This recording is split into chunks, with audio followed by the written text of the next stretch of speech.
నేను సూటిగా ఒకటి అడుగుతా ఉన్నాం. ఈ దేశంలో ఉన్నటువంటి తెలంగాణ కాకుండా మిగతా 27 రాష్ట్రాల్లో కాంగ్రెస్ పార్టీ కేవలం 2 రాష్ట్రాలు మాత్రమే అధికారంలో ఉన్నది. అది అబద్ధపు హామీలు చెప్పి ఇష్టం వచ్చినట్టుగా వాగ్దానాలు చేసి ప్రజల్ని విమర్పాటు గురి చేసి ఓట్లు వేయించుకున్నటువంటి 2 రాష్ట్రాలు, ఒకటి కర్ణాటక, మరొకటి తెలంగాణ. ఈ 2 రాష్ట్రాలు మాత్రమే మీ పార్టీ ఉందనేటువంటి విషయాన్ని మీరు మర్చిపోయి మిగతా 25 రాష్ట్రాల్లో మీ పార్టీ చచ్చిపోయిందనేటువంటి మాట మీరే చెప్తా ఉన్నారు. మిగతా 26 రాష్ట్రాల్లో కాంగ్రెస్ పార్టీ బొంద వెట్టబడ్డది అనేటువంటి మాట మీరే చెప్పడం మీ పార్టీకి మంచిది కాదు అనేటువంటి విషయాన్ని ఈ సందర్భంగా రేవంత్ రెడ్డి గారికి గుర్తు చేస్తా ఉన్నాను. ఇవాళ ఈ దేశంలో కాంగ్రెస్ పార్టీ ఎక్కడా అధికారం లేదు. కేవలం అబద్ధపు హామీల ద్వారా వచ్చినటువంటి 2 రాష్ట్రాలు మాత్రమే. అది కూడా ఇవాళ కర్ణాటకలో ఏం జరుగుతుందో, తెలంగాణలో ఏం జరుగుతుందో ప్రజల ముందున్నటువంటి సత్యం, ప్రజలు చూసినటువంటి, ప్రజల కళ్ళ ముందున్నటువంటి సత్యం.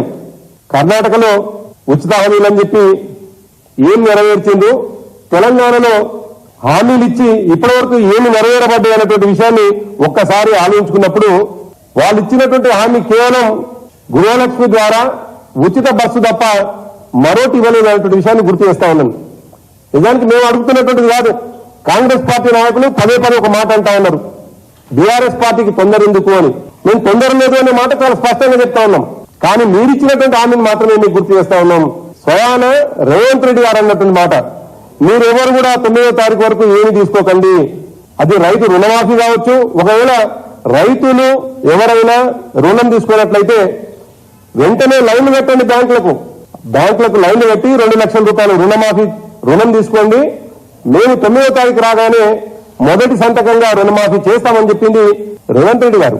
ఈ ప్రభుత్వం ఇచ్చేటువంటి 10,000 రూపాయలు మీరు తీసుకోకండి, మేము వచ్చిన తర్వాత 15,000 రూపాయలు ఇస్తామని చెప్పింది, అది 9వ తేదీ నాడు తర్వాత ఇస్తామని చెప్పింది రేవంత్ రెడ్డి గారు. అదే కాకుండా క్వింటాల్కు 500 రూపాయల బోనస్ ఇస్తామని చెప్పింది కూడా రేవంత్ రెడ్డి గారే. కానీ దురదృష్టవశాత్తు ఈ సీజన్ వెళ్ళిపోయింది. ఈ సీజన్ లో రైతులకు అందాల్సినటువంటి క్వింటాల్కు 500 రూపాయలు అందకపోగా నష్టమైంది.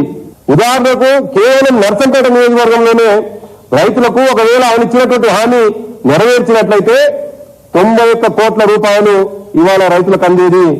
91 కోట్ల రూపాయలు కేవలం నర్సంపేటలోనే ఎగనామం పెట్టింది ఈ ప్రభుత్వం. రైతులకు ఇచ్చినటువంటి హామీలని, ఆ హామీలు అనేటువంటి మాట చెవులలో మాట మార్మోగుతుండగానే వాటిని పాత్ర పెట్టింది ప్రభుత్వం అనేటువంటి విషయాన్ని ఈ సందర్భంగా గుర్తు చేస్తా ఉన్నాను. వారు రుణమాఫీ ఒక్కదానికి పరిమితం కాలేదు. చేయూత ద్వారా 2,000 నుండి 4,000 రూపాయలని, మహాలక్ష్మి పథకంలో కేవలం బస్సు ఉచిత ప్రయాణం తప్ప మిగతా 2,500 రూపాయలు ఇంకా ఇవ్వకపోవడం, 500 గ్యాస్ బండ, ఇవన్నీ కూడా వారిచ్చినటువంటి హామీలే.